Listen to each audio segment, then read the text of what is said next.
Well, let me ask you a bonus question, Ah, okay. and let's see how long it takes you to answer it. Probably really long. I'm sorry. I'm very long-winded. Oh gosh, don't kick yourself like that. Not necessary. I meant it not because of you, but because of the question. Yeah. Honestly, I'm not mean. Or at least I hope I'm not mean. Okay, so is what is now Canada a post-apocalyptic society? And what does that mean from the perspective of originally mainly white settlers, the Indigenous people, and the more recent immigrants and their descendants, which are a far more diverse and fairly multicultural bunch? Wow. Yeah, Okay. see? You Oh see? boy. So that's actually really close to the subject of my third chapter. Oh, So how shocking. I mean, basically yes and no, which is a terrible answer. I'm sorry, but I'm going to spend some time explaining that. So it depends on who you're talking to be honest, and what their definition of apocalypse is. Future Ariel dropping in with a bit of background because I did actually write about this distinction in my diss. Basically, I separated post-apocalyptic science fiction stories into four categories: post-catastrophe, dystopian, and apocalyptic.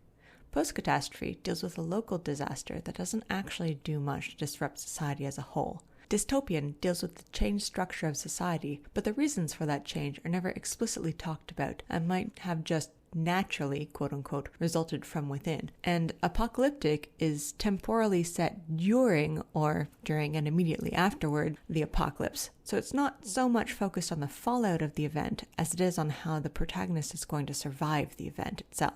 True post-apocalyptic stories, I argued, are set a while after a worldwide totalizing catastrophe has completely, fundamentally altered society, if it has recovered at all. So that's what's in the back of my mind as I answered this question. So in my view, yeah, it's definitely post-apocalyptic because I interpret what happened to indigenous nations with the incursion of white settlers as an apocalypse. So, you know those movies where a plague sweeps the nation and suddenly there's zombies everywhere and the humans have just have to live in the remnants of society that haven't been torn down or destroyed by fights with the zombies. Except that now imagine that the zombies have like a society and have built their zombie buildings over top of your house and the places that you love and has elected their own zombie parliament. And also you're forced to comply with their weird zombie laws or you get punished. Or like aliens come down from outer space and violently take over and build all their alien structures over your former cities and treat humans like second-class citizens at best, or violent criminals in need of extermination at worst. So replace I'm zombies or aliens with settlers and humans with indigenous people, and that's a relatively good metaphor for what happened. I'm indebted to the work of Indigenous scholars like Kutcha Risling-Baldy, Kim Tallbear, and Lawrence Gross for this metaphor, by the way. so I'm gonna jump in here, just make an observation, but it's interesting how post-apocalyptic and apocalyptic fiction allows white people to explore being the victims in these situations Oh, totally. without Um, guilt and or any sense of irony whatsoever. yes, like this sort of settler, but I'm the real victim here, like it's always centering that white guilt at the expense of the actual real suffering of the, in this case, indigenous people who are being very violently repressed in their own land. Scholars Eve Tuck and Kei Wayne Yang have a brilliant article called Decolonization is Not a Metaphor that goes into detail about what they call quote unquote settler moves to innocence that describes this tendency well. Yeah, this is something actually really that would be really interesting to talk about. So, right when the pandemic began, so it was really magnificent timing.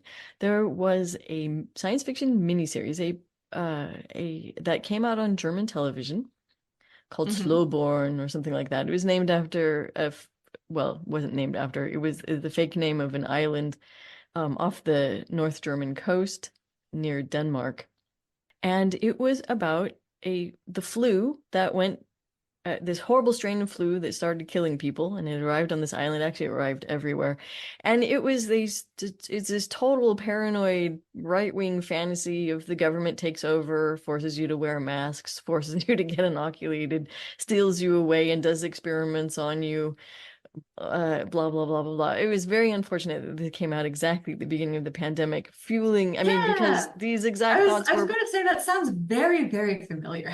and I sort of hate watched this show, Uh-huh. because it was, so it's had 2 seasons now, and I think the 2 or 3, and in the next, that we get one more season is about to come out this year. I hate watched it because it was this fantasy where you had a bunch of Germans who suddenly had to face being ripped from their homes, deported to concentration camps, medically experimented on, and murdered.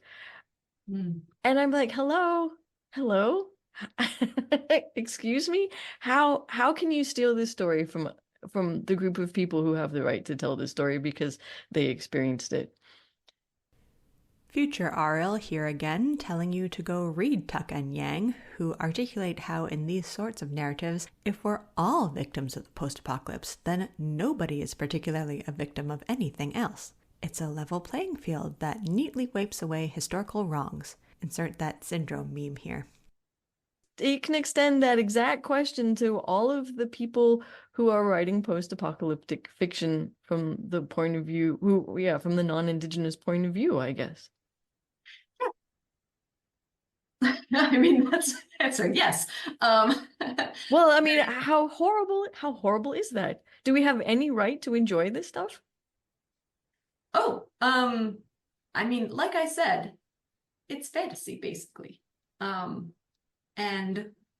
it kind of depends on who you are as to how enjoyable it's going to be.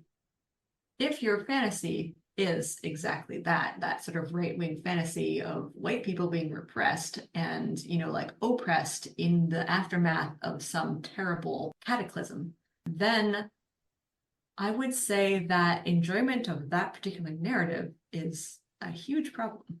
The reason for that being that violence against others that you don't like for whatever reason is now in the post-apocalypse justified as self-defense. Preemptive strikes mean you're not really violent, You're basically a hero for keeping people safe.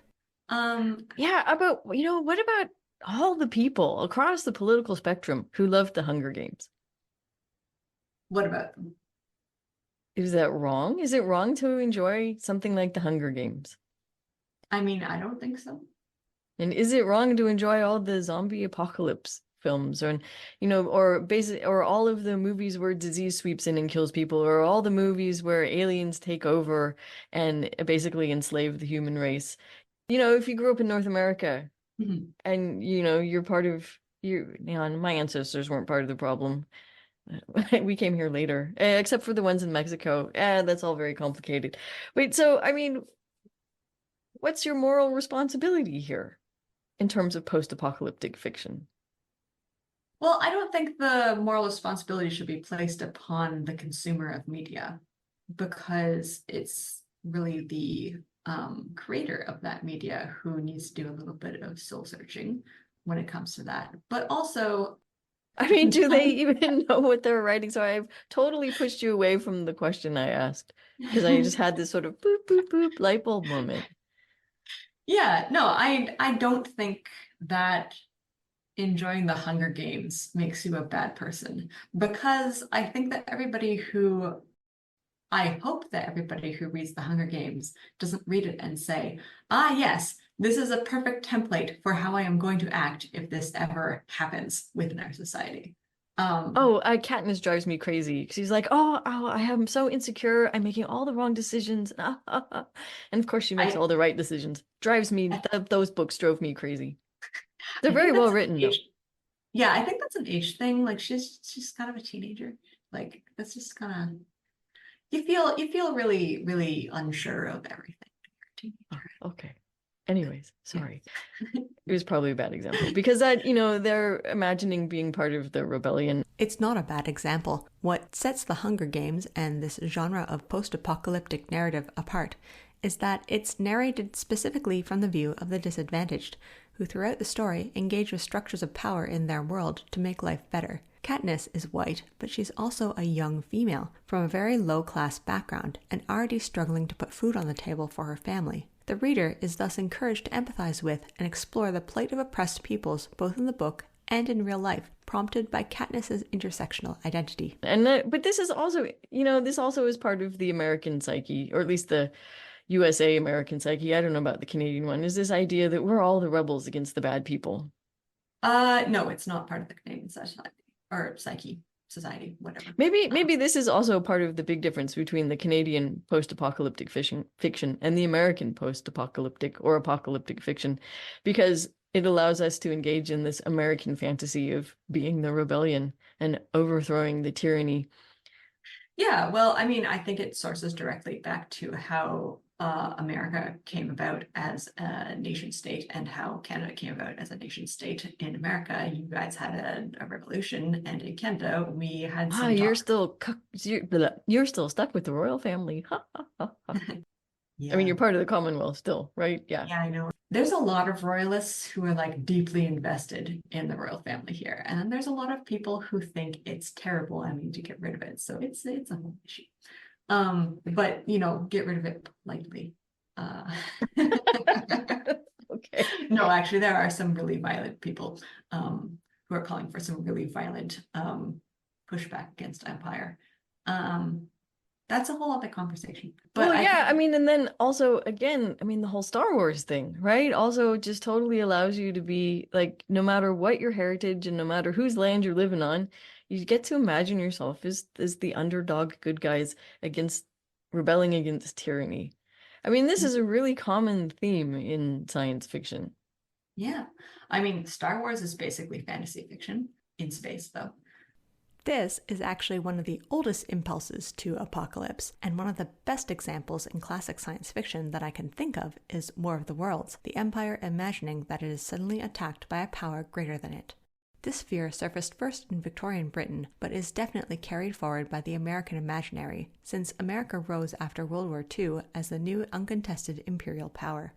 It pays to reevaluate and think critically about the stories that you consume and think about how much of this is fantasy fiction just within the genre of or with the generic trappings of a different genre, and then thinking how much of this is actually realistic and what is the author trying to get me to feel, and how do I feel politically in, I guess, response or relation to that book. No, I mean, I guess most people just, they're reading it because it's fun and they want to imagine themselves in, shooting laser beams, pew, pew, pew, or whatever. I don't know, having adventures. Yeah, but I mean, the issue, though, is when it comes to that, I guess, oversimplification of good guys versus bad guys. No nuance of and no nuance and no nod to there being any sort of history between, what makes the bad guys bad and what makes the good guys good. Are the good guys just good guys because the protagonist happens to be born into that society? Well, in that case, maybe that society needs to be questioned. And, maybe it needs to be explored in terms of what kind of morals and values it has, because they could be very different from the ones that we in real life hold. And let me be clear, this is the writer's job, not the reader's. I think it's more interesting to have protagonists and antagonists who all operate within the sort of shades of gray instead of just morally black and white. I am very against binaries in a lot of different senses. Well, honestly, these are postmodern times or trans-modern times, or I don't know, whatever the right phrase is. We should be. I think. It depends. I think they're still arm wrestling over who wins this fight. I like postmodern, but other people are like, no, it's transmodern or meta-modern, or I don't know. I might have made that last one up. But let me try that last bonus question again. And this time I promise I'll try not to derail you. All right. Is what is now Canada a post-apocalyptic society? I can't speak for everyone because I'm certainly not an Indigenous scholar, nor am I a scholar of Canadian culture, nor do I represent every Canadian. New immigrants or not, and I can only give my perspective. So that's my disclaimer on this question, because I cannot give you a definitive answer. Both sets of my grandparents came over to so-called Canada in the 1950s from Holland after an apocalypse kind of destroyed the land they knew and put the kibosh on opportunity for them there. So I don't really know that they really understood settler-Indigenous relations or had any idea about Indigenous people beyond the stereotypes told in storybooks in Europe at the time. But they were pretty privileged in that they had white skin and looked for all intents and purposes like they were settlers who had been in what is now Canada for a while, until they opened their mouths and the heavily accented English came out. So after Idle No More in 2014 and the Truth and Reconciliation report came out, where a lot of Canadians heard the truth about residential schools, or that they even existed at all, as most young people in the Canadian education system were deliberately not taught about, quote unquote, Indians at all. I've kind of been wrestling with how to feel about being one of the, zombies or having, zombie passing privilege, basically. So like I'm a new zombie, but nonetheless, I benefit from this settler colonial privilege, right? Like I am now integrated within that class in society. So I try to mitigate that by being a good ally and speaking up on behalf of Indigenous peoples now, but it took me a long time to get there. So I've just gone and done the whole white person thing of centering myself in a narrative that's supposed to be about Indigenous people. But I think there's a little bit more nuance to my position in Canadian society, and I find it extremely hard to express. So maybe that's why I wanted my thesis to cover science fiction from both French and English Canada, and also dedicate a large portion to thinking through coloniality in science fiction. So Jessica Langer is a scholar who has a book called Post-Colonialism and Science Fiction, which is specifically about Canada and Japan, because she argues that they are both colonial and post-colonial countries at the exact same time. And Amy Ransom's Science Fiction from Quebec. If you want to talk about white people who think about themselves as victims and the dispossessed, look no further than French Canada, because they were actually colonized and repressed, but in a very interesting and very Canada-specific way. And that is a whole kettle of fish. And I would really, really advise people to read Amy Ransom's Science Fiction from Quebec. It really opens your eyes to what exactly is going on there. And John Reeder's Colonialism and the Emergence of Science Fiction, they're all really good reads that I would recommend on the topic. But yeah, the post-apocalypse that happened, I think, is made up of the genocide of the Indigenous people, the complete destruction of their lifeways, the destruction of and replacement of land use by Europeans, and the total sort of paradigm shift of who's in charge and what is considered to be good and what is considered to be bad. What's it like living in a place where everybody psychologically feels like they live in a post-apocalypse, even if they don't necessarily consciously realize that's how they feel? It's interesting because I would argue that until the Truth and Reconciliation report came out, most Canadians were not consciously aware of the extent of the harm of residential schools and the extent to which the Canadian state has actively and ongoing colonized and repressed Indigenous people. So it's a relatively new thing. And there are many people who deny it or say that residential schools were actually good for the students therein. We've had some politicians who've said that. It's kind of like being a Holocaust denier, just being like, well, it didn't happen, or maybe it didn't happen as badly as you think it did, or, all that sexual abuse is just a product of the imagination of. Yeah, sure, there's always these people, or, Yeah. The southern states, it wasn't about slavery, it was about states' rights, the Civil War, and all this kind of stuff. And Yeah. slavery was good for Black people. Yeah, you always have the apologists. Yeah. And I mean, so there's that, but I would say the majority of Canadians do understand the ramifications of the Truth and Reconciliation Report and empathize with Indigenous people. And Well, does that lead maybe to not change? empathize, but know about what happened or know the truth of what happened. I don't know that they are ready to make a change towards ameliorating, or what's the verb for reparations? Giving reparations? Making Yeah, reparations? I don't think you can reparize or anything like that. Yeah, I had a moment where I was like, I know what I want to say, but it's a compound, anyways, whatever. But yeah, I don't think Canadians are willing to change, basically.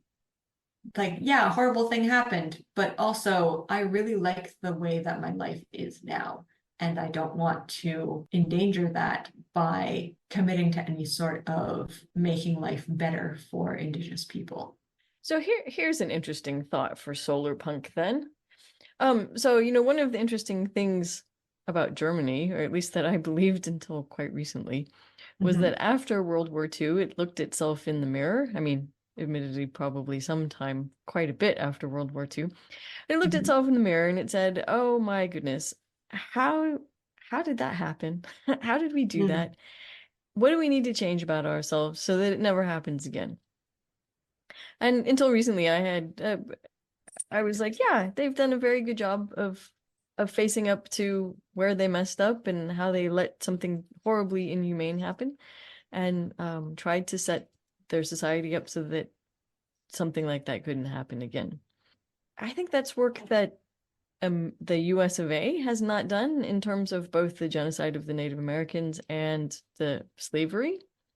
There's this really, really interesting book that I read called Summer of the Harvest Moon. It's nonfiction, and it's about the latest acts of extinguishing the Native Americans from the American prairie. And a lot of it takes place in like Texas and stuff like that. And the stuff that the Texas Rangers and these other people did in order to exterminate these people is horrific. Absolutely, utterly horrific. It's so violent. It is so full of hate. Because how could you exterminate other human beings if you didn't hate them? Right? And then reading this book, I'm like, oh my God, this explains Texas in the modern day.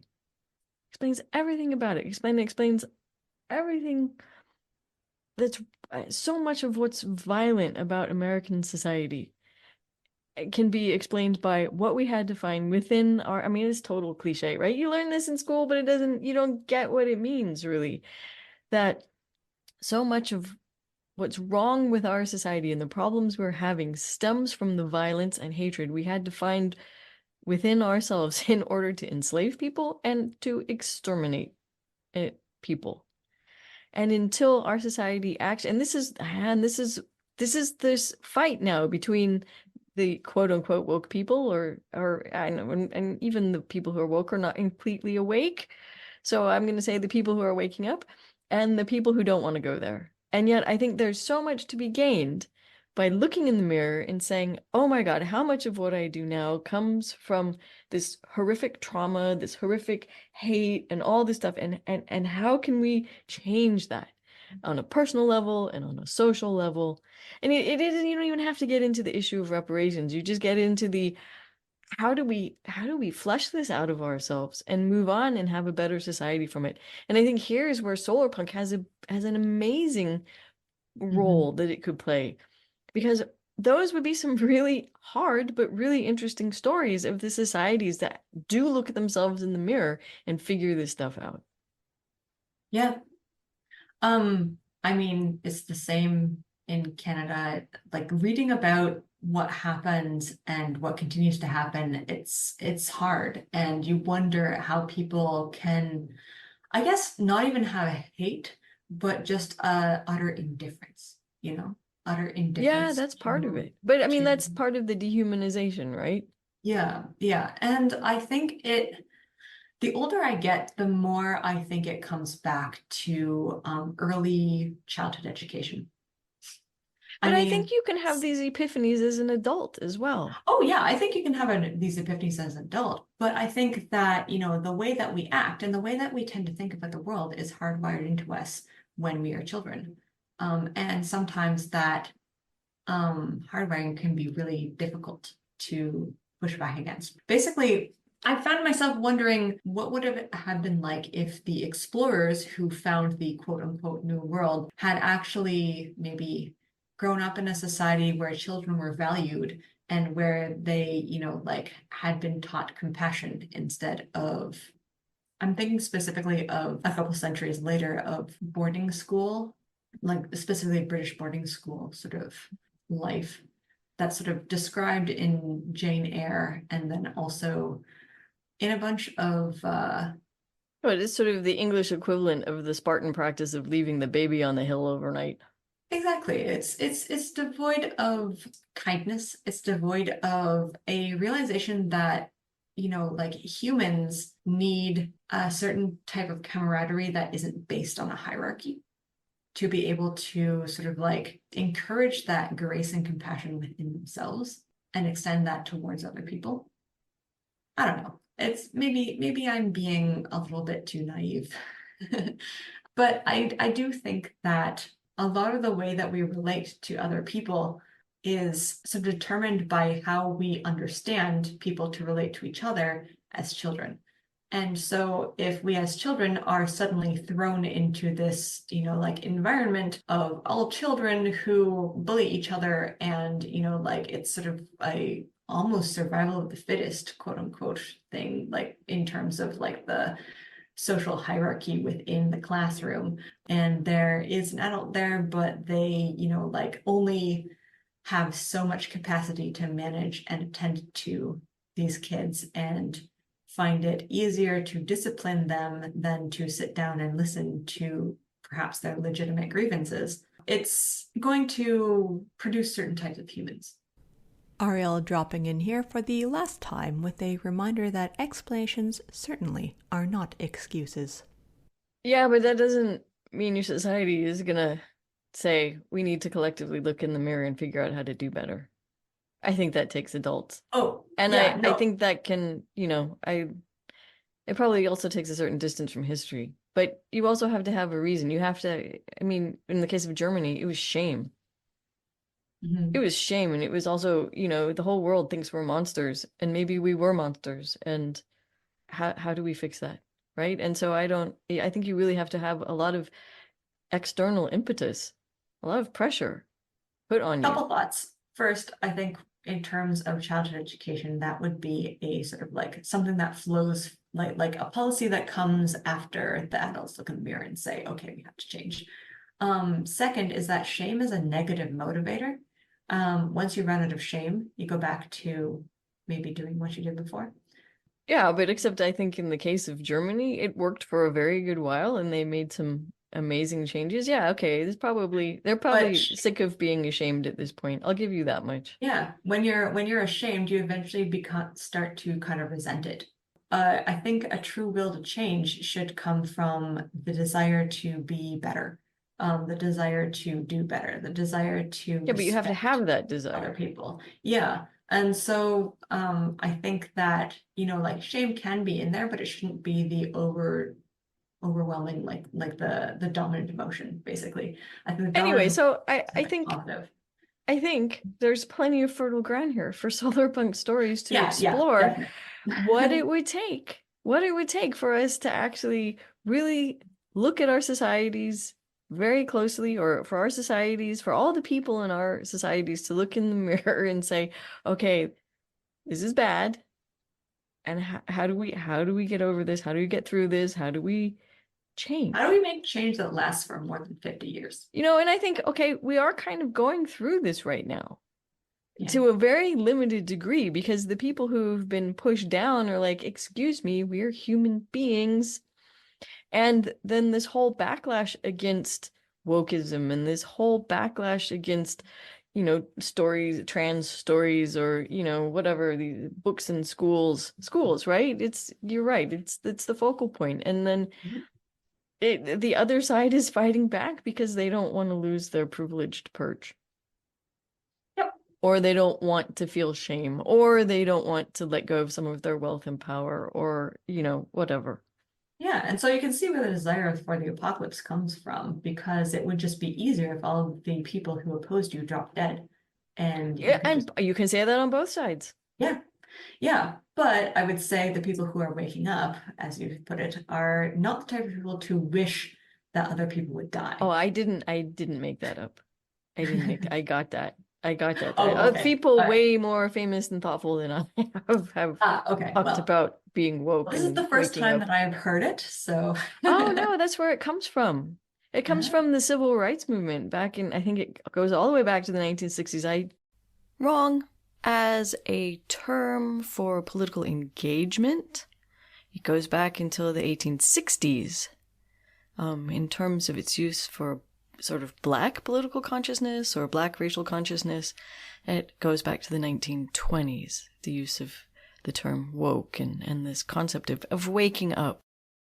But this is where woke comes from the idea that these people, and specifically I think it was these Black Americans who've been pushed down and discriminated against and all of that, at some point they need to wake up and see the situation that they're in. And so someone who is woke is someone who has seen the forest for the trees. Right? And it's now sort of been co-opted to mean politically correct or, whatever, but it's this idea of waking up and smelling the coffee and oh, okay. seeing the forest for the trees and suddenly being like, whoa, not gonna put up with that anymore. Ah, okay. Yeah, I think that's something I learned a long time ago, but my brain kind of filtered it out in terms of like in favor of having more weird, like random facts about old Yeah, things. yeah.